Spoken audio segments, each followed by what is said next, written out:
Alors c'est une politique qui est ancienne, qui a même démarré en 2015. En 2015, on a créé un réseau de référents de lutte contre le racisme et l'antisémitisme dans les établissements. Et c'est un réseau qu'on anime chaque année. Les questions de racisme et d'antisémitisme se posent à l'université, ni plus ni moins comme dans le reste de la société. C'est-à-dire qu'il y a parfois des propos qui sont échangés, qui sont l'expression de stéréotypes. Comme nous avons affaire à un public d'étudiants qui est très fortement connecté aux réseaux sociaux, eh bien, ils sont influencés par tout ce que charrient les réseaux sociaux en termes de violence, de stéréotypes.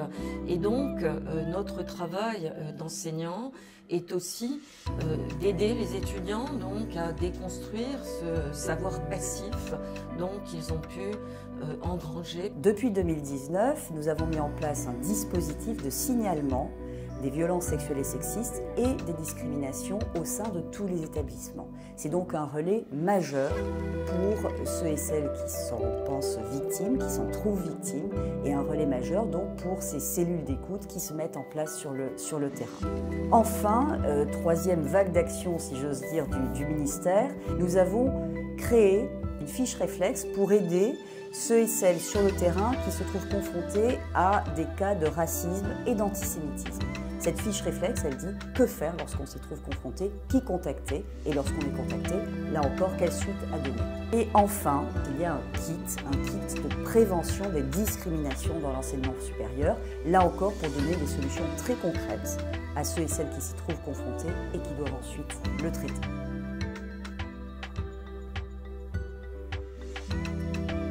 Notre objectif dans cet accompagnement, ce qui nous guide vraiment, c'est de permettre à toute la chaîne de décision de connaître le droit, de savoir que faire lorsque on est confronté à cet événement, on est confronté à ce sujet qui est à la fois complexe juridiquement et à la fois évidemment sensible à titre sur un plan évidemment plus personnel. J'ai créé à Paris 8 un diplôme universitaire de formation à la lutte contre le racisme et l'antisémitisme qui va diplômer cette année sa deuxième promotion, qui existe grâce à l'aide de la DILCRA. On dispense donc à nos stagiaires une formation en droit, en histoire, en sociologie, pour qu'ils soient armés précisément sur ces sujets donc, dans leur environnement professionnel.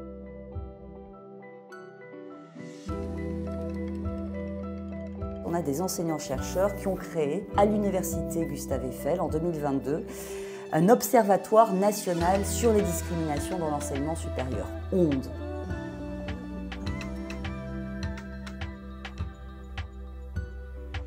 D'abord, on va demander à l'Observatoire de la vie étudiante d'intégrer dans son questionnaire des sujets de lutte contre le racisme et l'antisémitisme, pour que là aussi on mesure exactement ce qui se passe sur le terrain.